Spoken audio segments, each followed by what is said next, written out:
Hi there, it's Katie, again, obviously. Thanks for checking back. Now, before I get started today into my topic, I want to just thank you all so much for retweeting, for sharing my videos, because I'm only one person, and I put out my video each week hoping to reach more people who need help and need the support that I'm trying to offer, and getting the information out there, and all of your valuable comments in this community that we're creating. I want to thank you for helping spread the word. And if you've been a little reluctant, because I know sometimes we're a little fearful to share the information because you think that people will then judge you based on that. But just think that if we post this on our Tumblr, on our Twitter, we retweet the video, when we share on YouTube and Facebook, when we do all of that, think about how many more people we could reach. Because I'm only one voice, but together we have a lot of ability to move this and share this with more people. How many voices can we have? You know what I mean? So I'd encourage you to take that step this week, to post it on something that maybe you've been a little reluctant to share, and ask your friends to share it. So when you share it on Facebook, say, hey, this is a great video, please share as well. Have them put it up too, because then we think about how many people we can reach. That would be amazing. So work with me as we try to spread the word, okay? Now, today's topic is something that comes from a question I got on YouTube from one of my subscribers, and she wanted to know how harmful are diet pills and laxatives and things like that. Because I know many of us take them, and a lot of times we even take them as almost like a last resort. If some of our other eating disorder behaviors couldn't be acted out in a timely manner, we fall back on these kinds of supplements.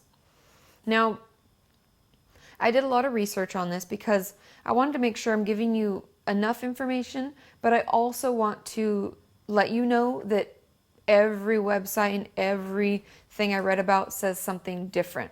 But the things that they did have in common is what I'm going to share with you today, because I feel like that's the most data-supported answer.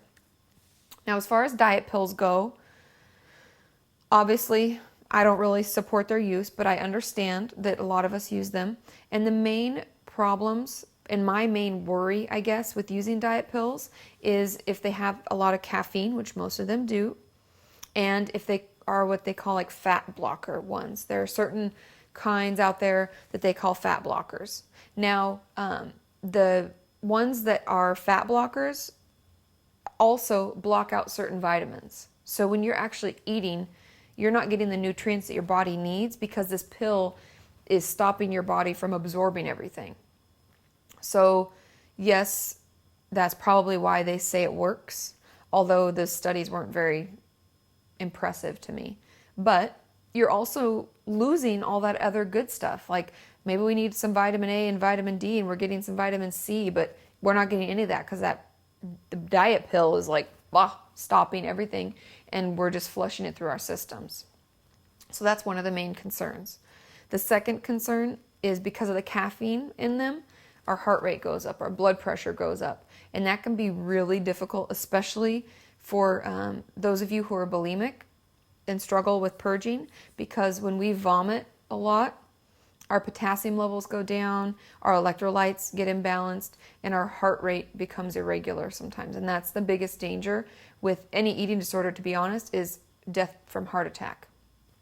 And so when we're pairing dangerous behavior with a diet pill that has a dangerous side effect, the intense amounts of caffeine, we're kind of making things a little bit worse. We're like doubling our side effect, if that makes sense. So those are my two biggest concerns when it comes to diet pills.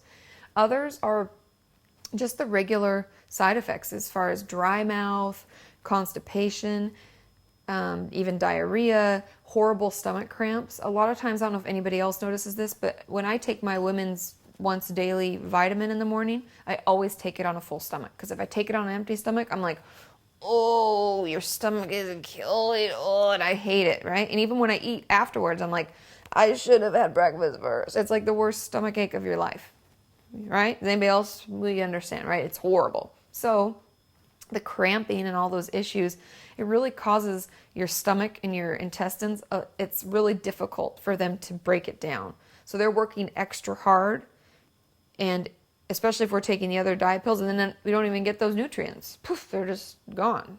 It's blocking them. We're just peeing them out or whatever. So that's another kind of issue, is just the actual like uncomfortability of it.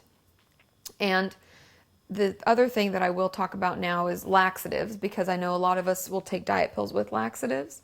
And laxatives to me are also pretty scary, because we're already possibly purging, so we're getting rid of fluids that way. A lot of us drink a lot of diet soda and coffee to keep our bodies awake and alert, because we're not giving it the energy that it needs through food. And so when we take laxatives, we're just flushing out that much more fluid and electrolytes and potassium and everything. And to be honest, laxatives aren't calorically, they're not really getting rid of anything. It's just water weight, right? And we need that water because we're already very dehydrated.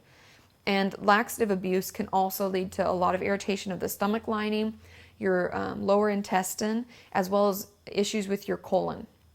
Now, I know a lot of us don't want to talk about this stuff. It's kind of embarrassing and gross a little bit, but if we're using laxatives and we're abusing laxatives, your colon slowly becomes eroded. Now, I'm sure there's some fancy-pantsy medical term that they use for that, but what this really means is that after, I don't even know how much abuse, but after abusing laxatives for a long period of time, you can lose the ability to control when you poop and when you don't poop. So what that really means is you could have to wear a diaper. And I know I'm not using a scare tactic. I know this is freaking you out, but just so you know, I've had 3 patients that I've seen, maybe 4, I forget, but 3 or 4. I don't know if the other one actually had to wear diapers, but she would have to go to the bathroom like immediately. But that they had lost the ability because of laxative abuse. And a lot of times you'll have to go in for surgery to get part of your colon removed because it's so damaged. So be careful, because there's nothing more horrible and horrifying than being like 30 years old and having to wear an adult diaper, right? That is horrible, and I don't wish that on anyone. So I know this is like a really downer of a video, but I'm sorry, but it's just information that you requested. And I would encourage you, if you're going to start using something, we are on the internet all the time. Check it out, read about what can happen. It's like any medication. If my doctor gives me something because my back is hurting, I want to read about what it does to my body, right? We worry so much about the food that we put in our mouths, but we'll take some diet pills because, it says slimmer waistline in 3 days and blah, blah, right? So think about it and read about it. And let me know if there's other information that you know. And again, obviously my community and what I'm trying to create is positive, and we're pro recovery. But I would like you to leave information if you know, like, hey, I use this and it made me so sick, and this is why, and this is what my doctor said. If you have any of that information, I would love for you to share, because I'm doing my research and doing as much as I can, but you have information that can be really beneficial to everybody else. And like I said, I'm only one voice, but together we can really move this along, right? So continue to comment and let me know if there's other topics or if you want me to address this in more detail. And don't forget to subscribe to my channel, because then when I post a video, you'll know about it. If there's something you requested and you're hoping it'll come out on Monday, you'll get the email letting you know that I posted. And don't forget to check out my website, katiemorton.com, as well as I'm on Twitter, I'm on Tumblr. And again, please share, because I'm only one person, but together we can really make a difference. So let's continue working towards a healthy mind and a healthy body.